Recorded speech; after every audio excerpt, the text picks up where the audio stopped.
बुद्धं नमामि, धम्मं नमामि, संघं नमामि। अत्तदीप भव, अत्तदीप भव, अत्तदीप भव।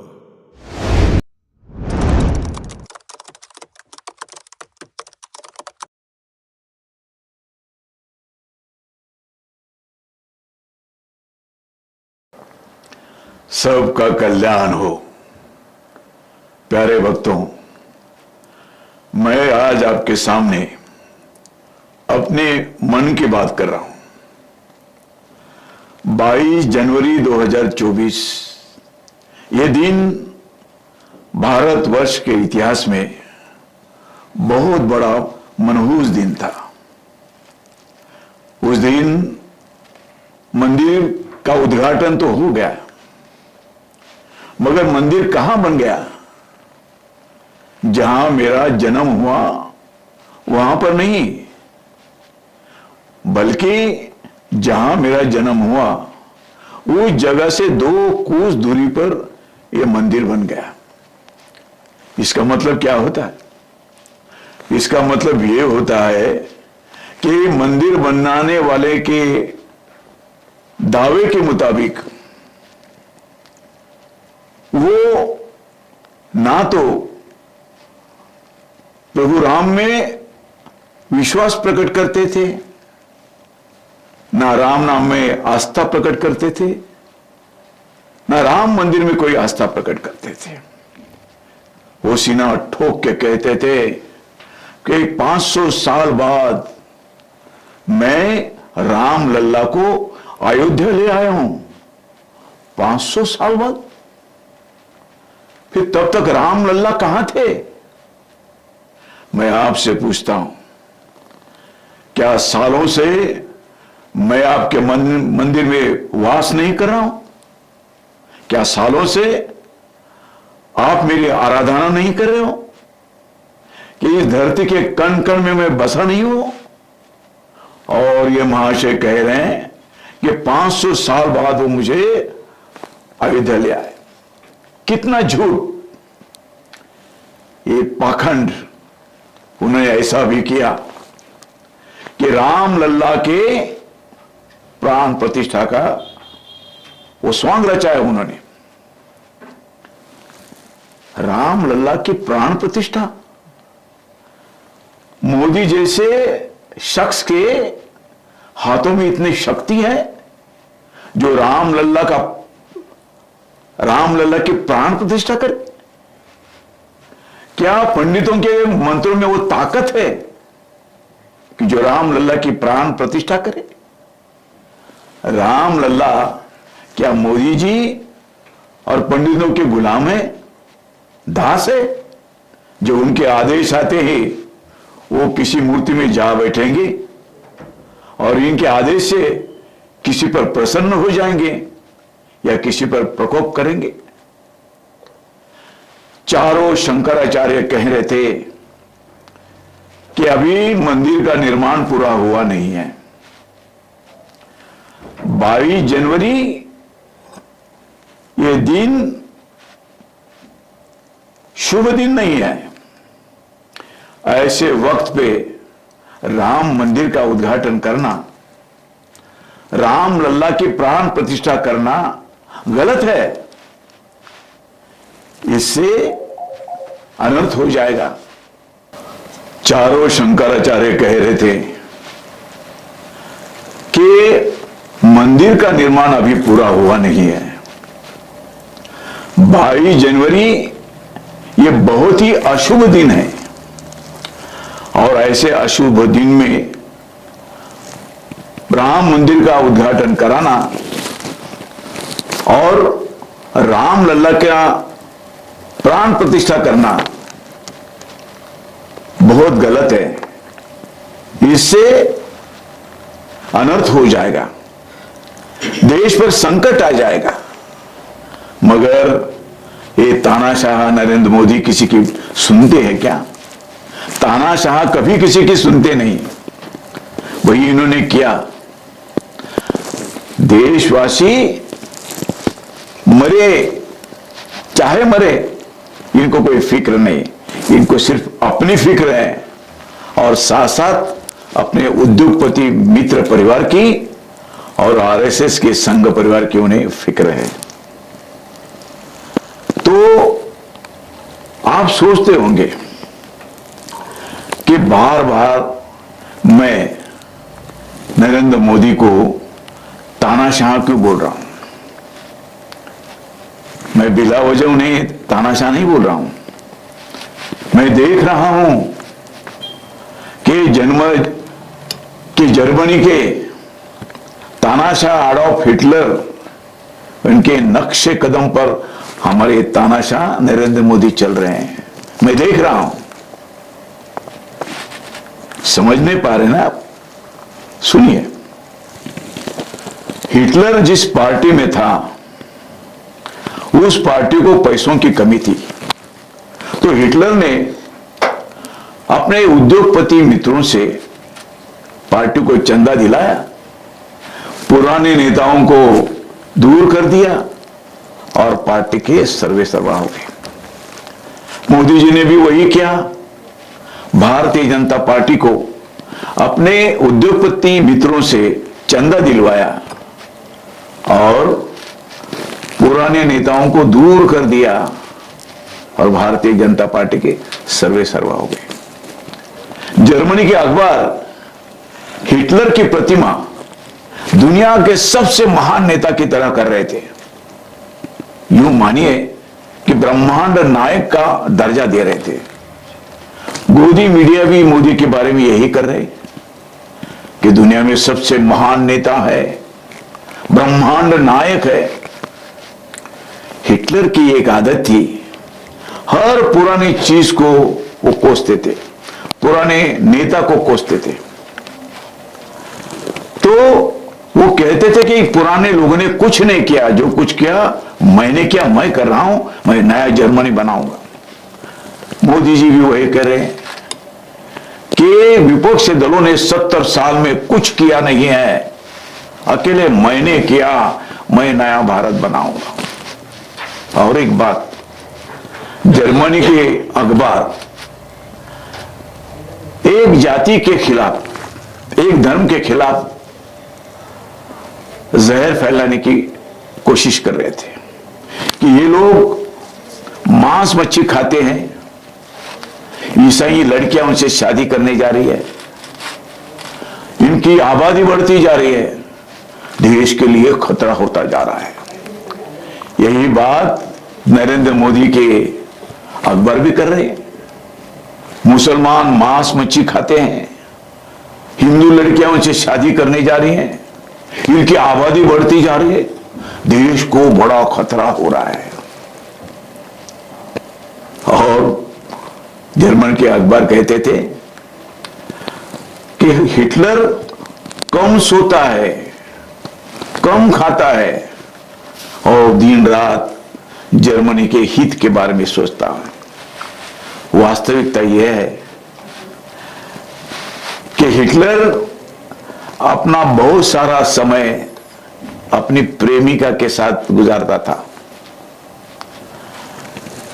कुछ समय अपने विपक्षी दलों के खिलाफ षड्यंत्र रचाने में बिताता था और बाकी समय ऊंचे सूट पहनकर, मेकअप करके फोटोशूट और भाषण की रिहर्सल करने में बिताता था। मुझे बताइए, हमारे नरेंद्र मोदी जी इनसे और क्या अलग कर रहे हैं? वही तो कर रहे हैं। जर्मनी के अखबार हिटलर के बारे में कहते थे कि वो अकेला खा खा के क्या खाएगा।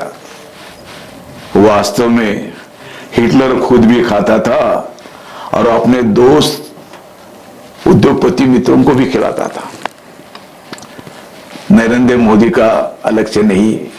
उन्होंने ये कहा था कि न खाऊंगा न खाने दूंगा। आपको तो किसी को खाने नहीं दिया उन्होंने, हाँ खुद जरूर खाए और अपने उद्योगपति मित्र परिवार और आरएसएस के संघ परिवार का उन्होंने खिलाया। हिटलर ने जर्मनी को तबाह कर दिया, वही बात अभी नरेंद्र मोदी जी करने जा रहे, देश को तबाह करने जा रहे। आपने सोचा कभी कि इसी वक्त नरेंद्र मोदी जी ने राम मंदिर का उद्घाटन क्यों रखा, रामलला के प्राण प्रतिष्ठा का प्रोग्राम क्यों रखा? सीधी सी बात है, 2024 को इलेक्शन आ रहा था, चुनाव आ रहे थे, और मोदी जी ने इतने पाप किए थे कि बाहर आना उनके लिए बहुत मुश्किल हो गया था।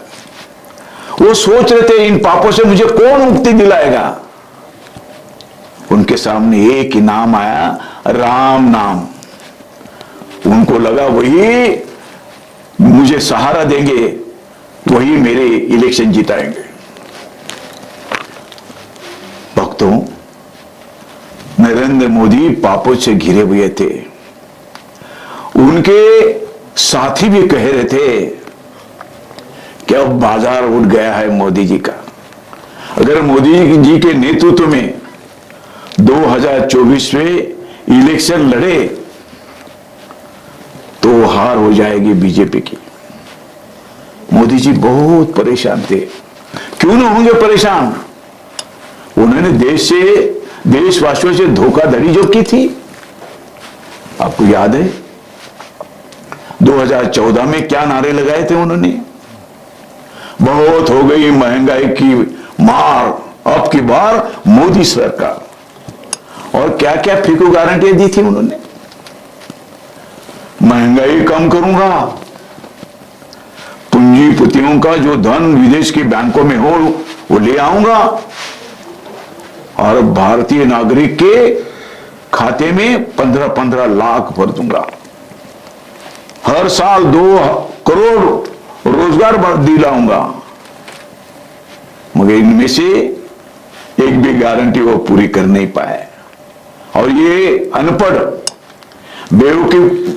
बेवकूफ की तरह इसने अचानक नोटबंदी कर दी, करोड़ों लोगों का रोजगार छीन लिया, आर्थिक व्यवस्था देश की ध्वस्त कर दी।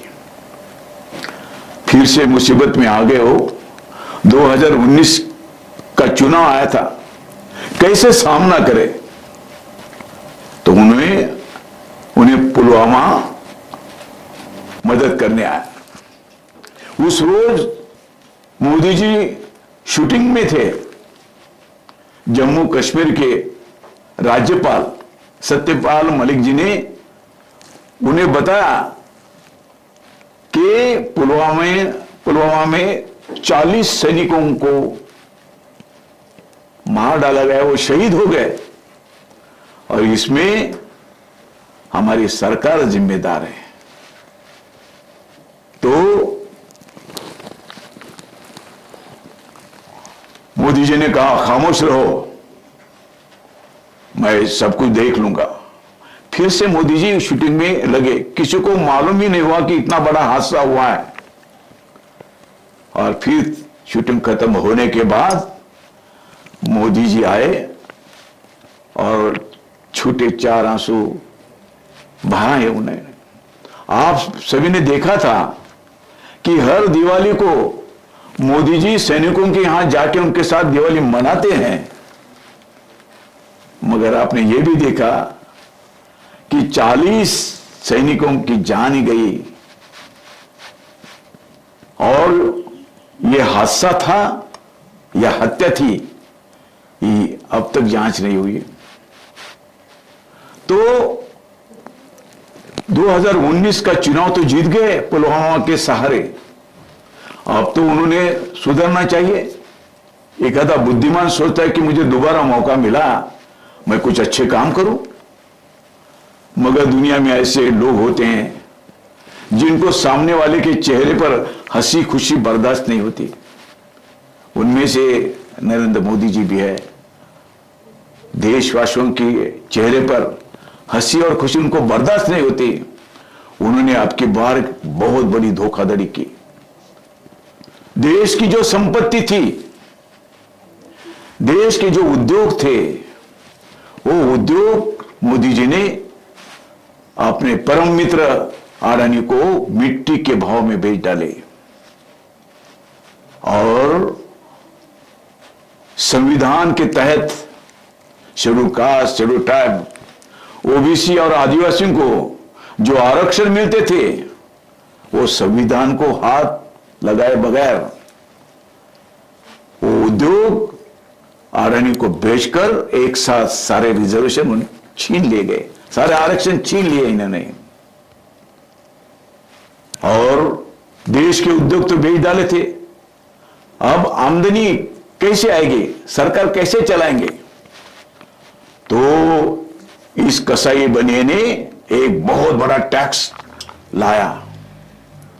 मुगल साम्राज्य में जो भयानक जिजिया कर था, उससे भी ज्यादा भयानक टैक्स जीएसटी मोदी जी ने लाया। हर वस्तु पर 4-4 बार जीएसटी, कच्चा माल बेचने वाले को जीएसटी, कच्चा माल खरीदने वाले को जीएसटी, वो चीज बनाने वाले को जीएसटी, खरीदने वाले को जीएसटी। एक चीज पर, एक वस्तु पर 4-4 बार जीएसटी लाकर लोगों को लूटा, बहुत लूटा। यहां तक कि किसानों के अनाज पर जीएसटी, गरीबों के खाने पर जीएसटी, बच्चों के किताबों पर जीएसटी, बच्चों के खिलौने पर जीएसटी।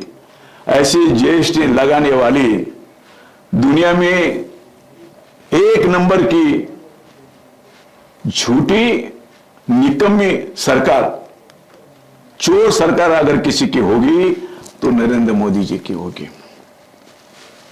अब आपको तो पता चला है कि ये झूठा है, नस नस में झूठ भरा है। 6 साल के बाद रेल स्टेशन पे चाय बेचने की बात भी झूठी, इनकी डिग्री भी झूठी, इनकी ओबीसी जाति भी झूठी। अगर इनकी जाति ओबीसी होती तो मंडल कमीशन जो ओबीसी को आरक्षण देने वाला था, उस वक्त जोर शोर से आंदोलन चल रहा था देश में, मगर ये नरेंद्र मोदी, लाल कृष्ण आडवाणी जो मंडल आयोग को विरोध कर रहे थे, मंडल आयोग के खिलाफ उन्होंने रथ यात्रा निकाली थी और ये नरेंद्र मोदी उस रथ यात्रा के सारथी बने।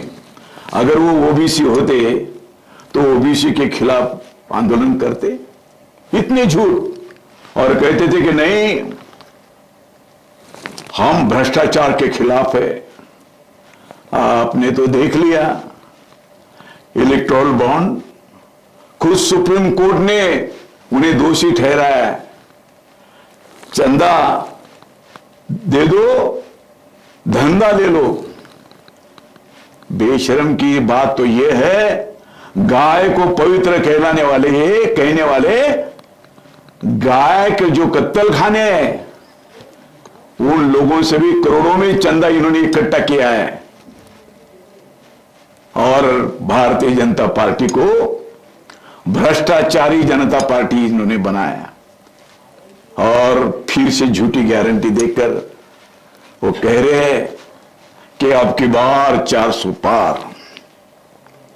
यही बात हिटलर ने कही थी और राक्षसी बहुमत पाकर हिटलर ने जर्मनी का संविधान बदल डाला था।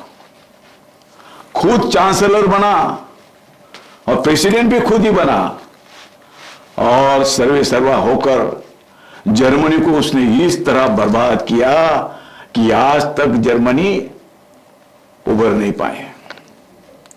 400 पार लेकर नरेंद्र मोदी संविधान बदलना चाहते। वो लाख कहेंगे हम संविधान नहीं बदलेंगे, मगर जो कहते हैं उसके खिलाफ वो काम करते हैं।